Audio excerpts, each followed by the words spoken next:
আসসালামু আলাইকুম। এই যে আমার স্ক্রিনে দেখতে পাচ্ছেন একটি পিডিএফ ফাইল। এই পিডিএফ ফাইলে 10টি পেজ রয়েছে। তো আমরা যখন ফটোশপে এরকম পিডিএফ ফাইল এভাবে ওপেন করি, ওপেন করলে কি হয়, সর্বপ্রথমে যে পেজটি রয়েছে সেটি চলে আসে এবং এখানে সবগুলো একসাথে পেজ আমরা ওপেন করতে পারি না ফটোশপে। আজকের ভিডিওতে কিভাবে ওপেন করব একসাথে সেটা আপনাদেরকে দেখাবো। এখানে দেখতে পাচ্ছেন গো টু পেজ। এখানে যদি আপনি লেখেন 10 নাম্বার পেজ, তাহলে দেখবেন এখানে 10 নাম্বার পেজে যে এটি রয়েছে সেটি চলে আসবে। আর গো টু পেজে যদি আপনি 1 নাম্বার লেখেন তাহলে 1 নাম্বারটি আসবে, ঠিক আছে? তো এই সমস্যাটা নিয়ে আমরা প্রায় সময় ভুগি। আমি চাচ্ছি যে অনেক সময় কাস্টমার আমাদেরকে পিডিএফ করে অসংখ্য ডকুমেন্টস যখন একটা পিডিএফে পাঠায়, তখন অনেক সময় দেখা যায় কি সেই পিডিএফগুলো প্রিন্টযোগ্য হয় না। পিডিএফ যদি প্রিন্টযোগ্য না হয়, আমরা তখন এই পিডিএফটাকে ফটোশপে এনে এডিট করে আবার একটু যে কাগজগুলো রয়েছে, ডকুমেন্টসগুলো রয়েছে, সেগুলো একটু পরিষ্কার করার চেষ্টা করি, এডিট করে আর কি, ঠিক আছে? তো ধরুন আমি এখানে ওকে দিলাম। ওকে দিলে এখানে আমার ফটোশপে একটা পেজ ওপেন হয়েছে, বাকি আরও 9 পেজ রয়ে গেছে, ঠিক আছে? তো আমি 9 পেজ একসাথে ওপেন করব। সেটি কীভাবে করব? এই যে এখানে ক্রস দিয়ে আমি এটা কেটে দিলাম। এখান থেকে আমি ফাইলে আসলাম। ফাইলে এসে এখানে অটোমেট দেখতে পাচ্ছেন, অটোমেটে আমরা ক্লিক করব। অটোমেটে আসার পরে এইভাবে করে আসে, ডাইন সাইডে এসে এখানে multi page PDF two PhD এখানে ক্লিক করব। এখানে ক্লিক করলে এরকম একটি ইন্টারফেস শো হবে। এখানে আমরা 300 দেব রেজুলেশন। তারপর আমরা এখান থেকে বেস নেম এখানে দেখতে পাচ্ছেন ডিস্টিংশন, এখানে আমরা সাইজে ক্লিক করে এখান থেকে ডেস্কটপে ক্লিক করে আমরা একটি ফোল্ডার চয়েস করে দেব। তো ফোল্ডার এখানে পিডিএফ একটা আমি ফোল্ডার রাখছি ডেস্কটপে। এই ফোল্ডারে আমি ফোল্ডারটা সেভ করে দিয়ে তারপর আমি ওকে দিলাম।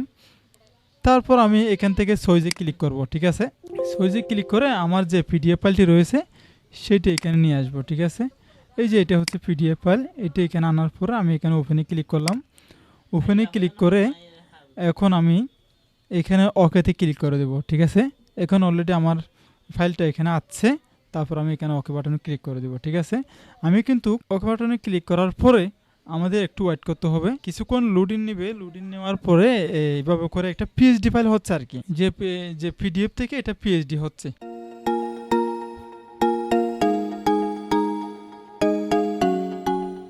তো অলরেডি এটা পিএইচডি ফাইলে হয়ে গেছে। কোথায় হয়েছে? ওই আমি যে একটা ফোল্ডার সেভ করে দিলাম পিডিএফ নামে, যেটা হচ্ছে ডেস্কটপে। এই যে এই পিডিএফটা আমি পূর্বে সেভ করে ওইখানে ভিতরে আপনাদেরকে দেখাইছিলাম।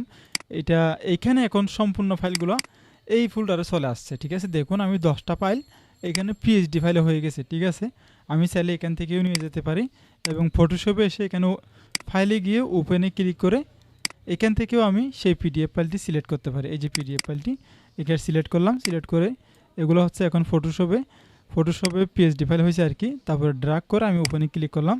এখন দেখুন 10টি ফাইল একসাথে এখানে চলে আসছে। এটা একটা খুবই গুরুত্বপূর্ণ বিষয় মনে করছি। আপনারা যদি এটি বুঝতে না পারেন, পুনরায় আবার ভিডিওটি দেখবেন। এখন আপনার ইচ্ছা মতো করে আপনি এই 10টি ফাইলকে আপনার নিজের মতো করে কাজ করতে পারবেন। আপনি যদি পিডিএফ ফাইল থেকে একটা করে যদি এখানে আনতে যান, অনেকটা সময় লেগে যায়। এটা কিন্তু আমি জানি, আমি নিজেও যেহেতু দোকানের কাজ করি, অনেক সময় সৌদি আরব, কাতার, প্রবাসী বিভিন্ন জায়গা থেকে কিছু ফাইল আসে। সে ফাইলগুলো 10টা 20টা মতো থাকে।